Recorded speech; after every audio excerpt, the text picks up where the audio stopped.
Okay, so do I actually think that it's good to be bad at something? Hi, I'm a music teacher and this is my life.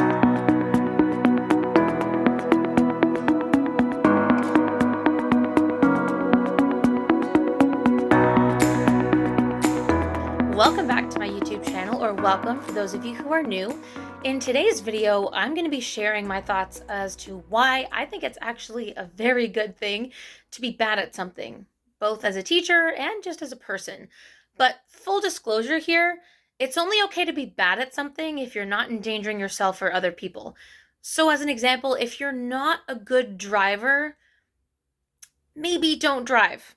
Okay, but with that being said, I'm going to jump into a story about how I'm bad at something and how it ended up being really good for me. Like I said in my welcome video, I am a high school teacher, and so I work with students grades 9 through 12.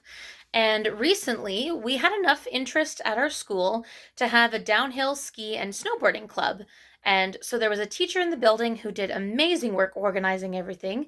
And how it all ended up happening was that there were 4 different Mondays where 2 school buses worth of students, as well as a number of staff, were going to go to a ski lodge and ski after school.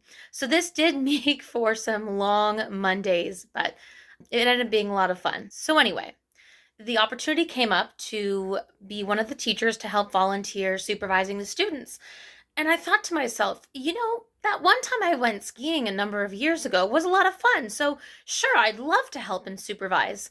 Mind you, the one time I went skiing was like 15 or 16 years ago, so it had been a long time since I went downhill skiing. So anyway, we board the buses, we get to the ski lodge in the hills, and one of the requirements at this place was that once everyone had their rental information and their lift tickets, was that all students needed to get an assessment by some of the staff, not the school staff, but the staff at the ski hill, to determine what skill level they were at and what hills they were allowed to go on. So if you've never been snowboarding or skiing before, how it works is there's a rating system. So there's the bunny hill, which is perfect for beginners, a great place to start if you've never gone before. It's really not steep enough to where you would even need a chairlift. And then you have the green circle hills, which are more of a beginner level, but not as easy as the bunny hill. The blue squares, which are like intermediate, and then you get to black diamond and double black diamond and so on, which are for more advanced skiers. So I remember asking one of the other teachers who were on the trip, hey, is there a way for us teachers to get an assessment? And they said, oh, you don't need to worry about that because we're staff, only students have to get the assessment. And I said, no, but like, can I get one? I think I'd really benefit from getting one done. And they asked about when the last time I went skiing was. And I told them, when I was like in high school myself. And so one of them, who had actually been skiing on that exact hill for most of his life, had agreed to help me with my skiing. And so we went up the chairlift together with a couple other people from our group, and he was sort of walking me through the basics of how to ski down a hill, right? So you may have heard of the pizza french fries analogy, right? You want your skis to go like this when you're trying to slow down or stop.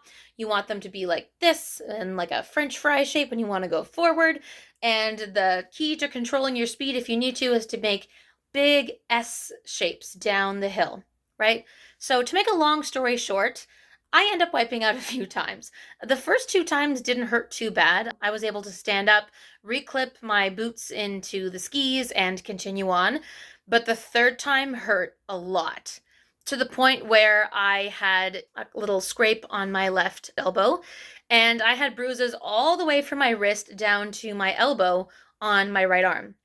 And so I stayed in the ski lodge for the rest of that night because I just didn't want to fall again and injure myself. The following Monday is Monday number 2 out of 4 for the trip, and my arm still hurt. It still hurt to touch any of the bruises. They weren't fully healed. And so I volunteered to be the person who supervised everyone's stuff in the ski lodge for that night. I didn't go on the hill at all. The following Monday after that was a holiday Monday, so we didn't have any school or ski club. So now we go down to Monday number 3 of 4 that were planned for the trip. And at this point, thankfully, my arms were fully healed. And I thought to myself, okay, I'm not afraid of falling on my arms because I know that they are healed enough to where I'll be okay. I want to try again. I get up to the top of one of the green circle hills, which was the only difficulty level of hill that I had tried so far. I get to the top, and of course, there is a mental block for a couple of reasons. Number one, I was on a different green circle hill than the one I had wiped out on. It was actually a little bit more difficult than the other green circle hill they had, but it was because the sun, where it was in the sky, it would have been shining directly in my eyes had I been on the same hill that I'd wiped out on. So I went on another green circle that was a little bit harder, so I wouldn't have the sun shining in my eyes. But I was petrified because it was a little bit steeper and the hill was a little bit longer, right? From the bottom to the top would take me longer.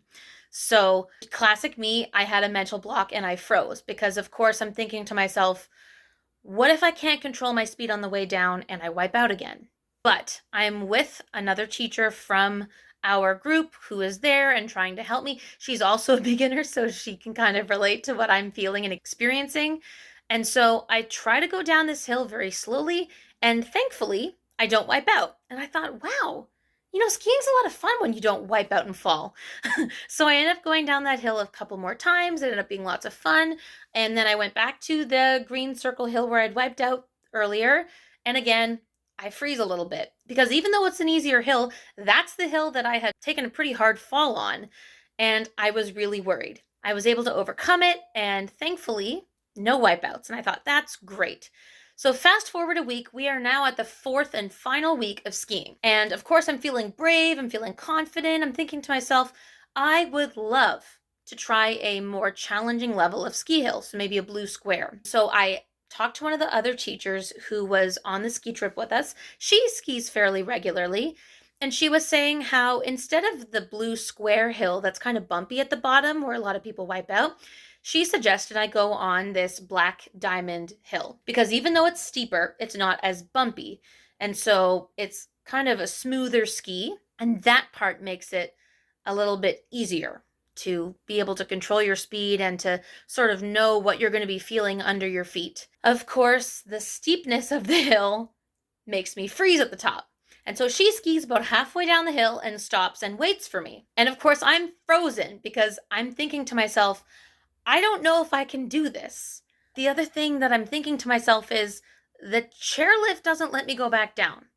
The only way that I can get down this ski hill is to ski down. And I didn't want to let that fear overcome me.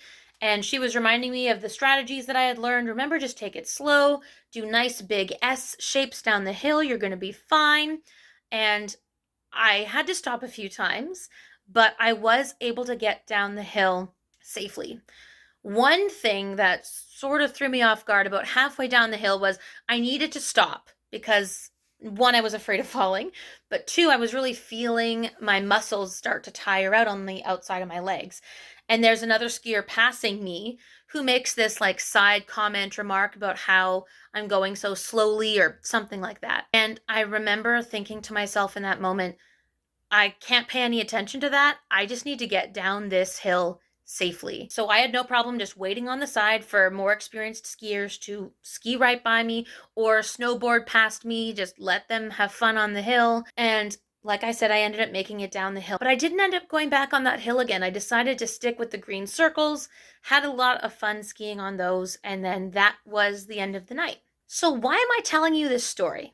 Well, I'm telling you this story because I think it's a really good thing as a teacher and a person to be bad at something for a few reasons. Number one, it's a humbling experience. There were people who were much younger than me and who were quite a bit older than me who were better snowboarders and skiers than I was. They had way more confidence going down the hill. Some of them were able to go do the slaloms where they're weaving back and forth between these like hills, and some of them are going off jumps and they're doing these incredible things that I can't even imagine doing myself. So that's a humbling experience. Number two, I think it does a really good job of putting me in the same perspective as my students, right? In my classes, and maybe in some of your classes, whether they're music lessons, music classes, or otherwise, you are challenging your students to try something new, to push slightly out of their comfort zone.